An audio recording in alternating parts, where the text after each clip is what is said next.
The Trump administration slapped a $100,000 fee on new H-1B visas, putting pressure on America's biggest tech firms as part of a broader crackdown on immigration. At the same time, National Guard troops are hitting the streets in Chicago as protests erupt over a wave of ICE raids across the city. I'm Dan Gooding, and this is what's happening this week in immigration.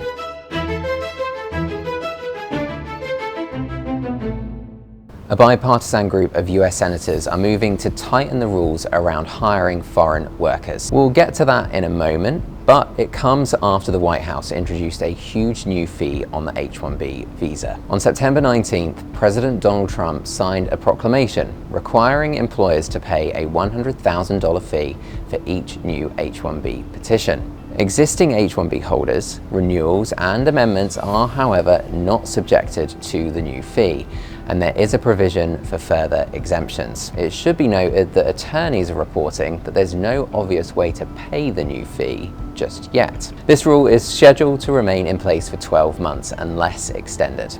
The administration has said that Trump's proclamation was designed to deter abuse of the visa program and protect US workers from job displacement. This will ensure that the people they're bringing in are actually very highly skilled and that they're not replaceable by American workers. So it'll protect American workers, but ensure that companies have a pathway to hire truly extraordinary people and bring them to the United States to work. We need workers. We need workers. We need great workers. And this pretty much ensures that that's what's going to happen. But critics are arguing it could make it harder for US companies, especially tech firms, to hire the talent that they need. The H-1B and L-1 visa programs have fueled decades of debate over their economic impact and use by major US companies, particularly in technology, finance, and healthcare fields. Lawmakers believe that loopholes allow companies to cut wage costs by hiring foreign workers at the expense of American workers, driving down wages and outsourcing jobs. At the same time, America's tech sector has scaled up thanks to the use of foreign talent, but that could soon all change. The new rule doesn't just add a steep new fee, it also shifts selection priorities favoring higher pay and higher skills, and heightened congressional security. The Trump administration's move and new scrutiny from lawmakers on the Hill come against a backdrop of debate over the perceived negative impact of the H-1B, at a time when major tech companies have implemented significant layoffs while continuing to hire foreign workers. Scrutiny around these programs has therefore intensified in the lead up to the 2026 midterm elections, and it appears those in Congress have taken that on board.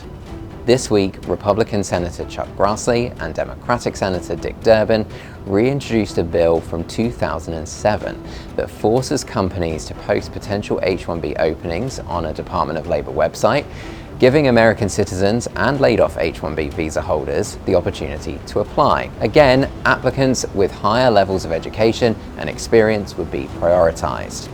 Grassley and Durbin's bill also adds a $200 fee for companies seeking labor condition approvals to apply for H-1Bs in order to fund more staff at the Department of Labor. And if you needed to know any more about the significance of this visa, other countries are looking to cash in on America's tougher stance.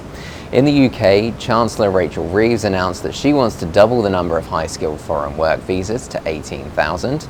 And in China, a brand new K visa is being rolled out to attract foreign talent in science, technology, engineering, and mathematics, which could pull talent away from the US.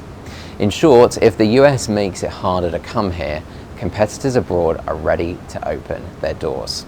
Of course, it's not just about visas. Immigration enforcement is continuing to escalate in US cities. President Trump has ordered National Guard troops to Portland, Oregon and Chicago, Illinois, where ICE raids are underway and protests against his administration's immigration policies are ramping up. Illinois Governor JB Pritzker said the administration is seeking to deploy 100 troops in his state on top of ICE and other federal agents already in Chicago under so-called Operation Midway Blitz, an operation which has seen 800 people arrested so far and clashes with local leaders.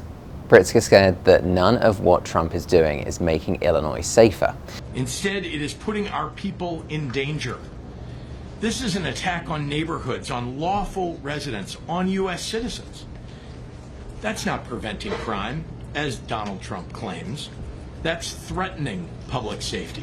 Trump originally said he was sending troops to Illinois to straighten out crime, boasting about the success that was made in Washington, D.C. We'd love to go into Chicago and straighten it out. You know, Washington, D.C., you'll be happy to know, is a free and safe zone. It's so safe right now. We're waiting for a call from Chicago. We'll fix Chicago. But the focus so far has been on illegal and undocumented immigrants.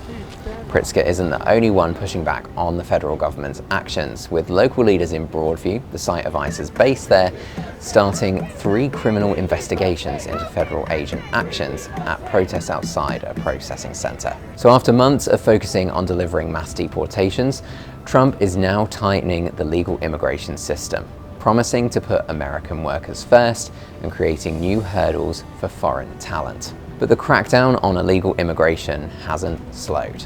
With ICE raids and National Guard deployments from Chicago to Portland, it's clear they will likely not be the last cities to be targeted. The bottom line, America is raising barriers on both sides, making it harder to come here for work and harder to stay without papers.